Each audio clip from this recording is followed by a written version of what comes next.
new emerging directors are in short films. I think that's a hole in our whole system. It happens in live action, where you see people out there scouting for who the next directors are going to be. It doesn't really happen in live action the same way. And that's the kind of thing that I try to go and find these people and say, why are you not at the Ottawa International Animation Festival or any of these events where you get to see new films? There is an emerging feature market that you guys could take advantage of. Here's a question, if I may jump in. Often artists are not so good at business. And I think you can say that's a generalization. Anybody agree with me on that?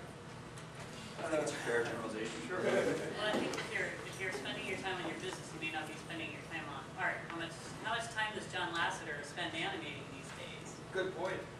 And the same is true with Walt Disney. He started as an animator. That is why he started an animation company. He liked to animate. Yeah, a friend of mine in Toronto broke up and formed something like Lightbox. And became so popular, he was at meetings all day.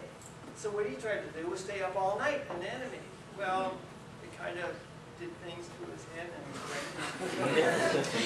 because he just wasn't getting any sleep. In that case, he packed it all in and went to work with Chuck Jones for a year. So it's a very hard combination to have, is the business. Would you have any advice for an artist who needs to have some know-how of business?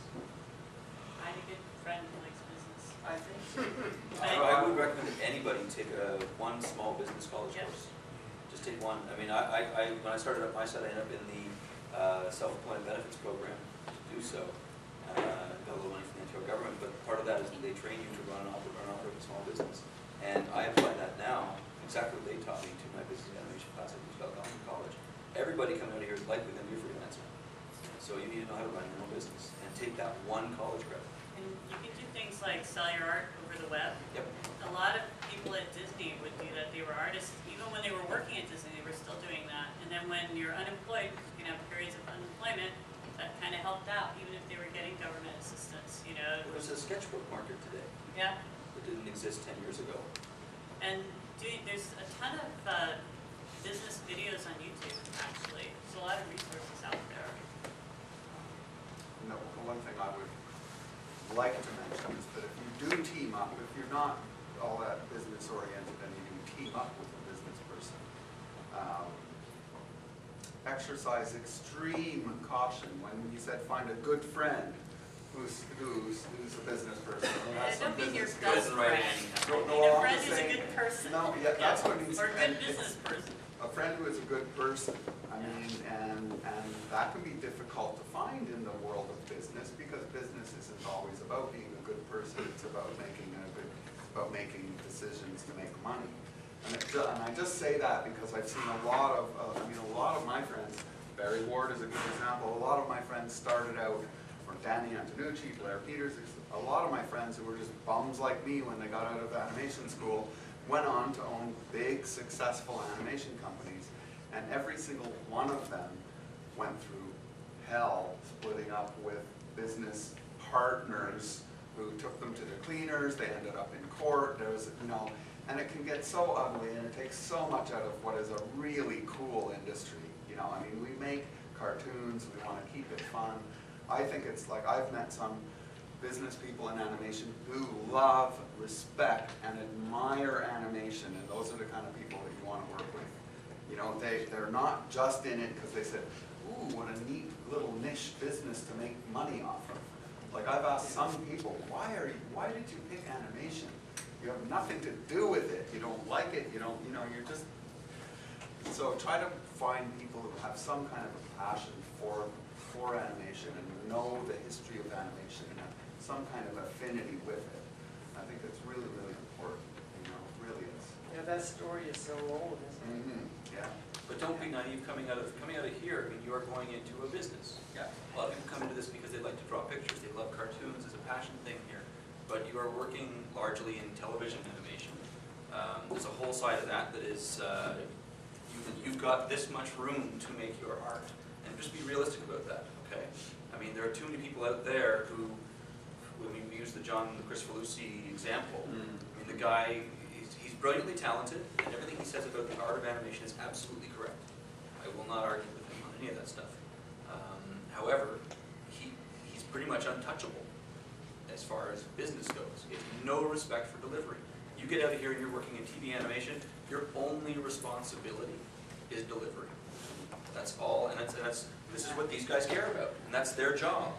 Their job is and they want to make sure they get the best product within that box that is TV animation. But you're working within that box, and you can have a lot of fun in that box. Make as much art as you can within that box, but be realistic. That's the box you got. You don't. I mean, John Kay, first time out with Ren Stimpy, he made 9 episodes. He built a myth on 9 episodes. Yeah. Second time out, he got a second shot at it. 15 years later, 10 years later, he made 9 episodes.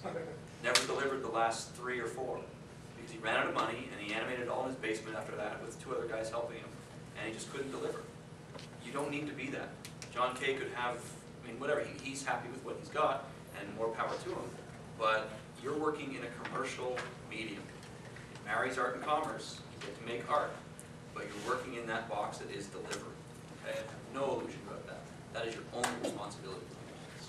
And that goes back to what I said about doing as good a job as you possibly can, because that's paving your future. You know, it may not be the greatest job, but treat it as if it is, because it might lead to the greatest job. Okay, with that, I'm sorry to say we're going to have to wrap it up unless are there any last questions? Yeah, Chris? During the discussion, you guys touched on the subject of traveling to work. I want to know, like, of course, both traveling and staying home has their own benefits. Like, with traveling, you get the experiences, you get to be out there, you know, you get to see the world. But home, you also get that comfort and that feeling of leisure. In your own opinions, as animators or people in the animation industry, which is more beneficial? You can always come back after. Yeah, I like, that's a really good answer, you know, because, you know, I went bing, bing, bing, all over the place, like, well, LA, Ireland, Florida. I always knew I was coming back to Canada eventually. It's what I wanted to do. When the political climate got really pretty weird down there, you know, I was like, right on, I can go home to Canada. But I always wanted to do it. And then I got involved, and I never thought I'd get involved in education, but I did, and it was a real joy to bring back what I've learned to students, and you know, that you can always come back. It's a real good answer, and I think it's a real bonus to see how life works elsewhere. You know, yeah, And the resume you often bring back with you helps you. We have an inferiority complex here in Canada, so if you come back with an American resume, you're going to work. yeah. Yeah, I would say it's whatever you like. Yeah, If you like to travel, it's great. I actually like to travel, but I've mostly worked in Southern California. So, you know, and there's a lot of things to consider when you're working elsewhere that, you know, maybe you don't have the support of your family. But I know a lot of people have done that anyway. I mean, you know, it's just with saying you can come home. Okay, I'm sorry that we have to wrap this up. I would like to keep it going for about 3 more hours. But we have a token of our appreciation for Fran and Joseph and Mike and Dominique. And have you read their biographies yet? I didn't want to spend any time going through it, but pretty impressive, everyone. So we're very grateful to have them here to spread their wisdom. And if you want to buy Yeah. I think there's a pool party tonight.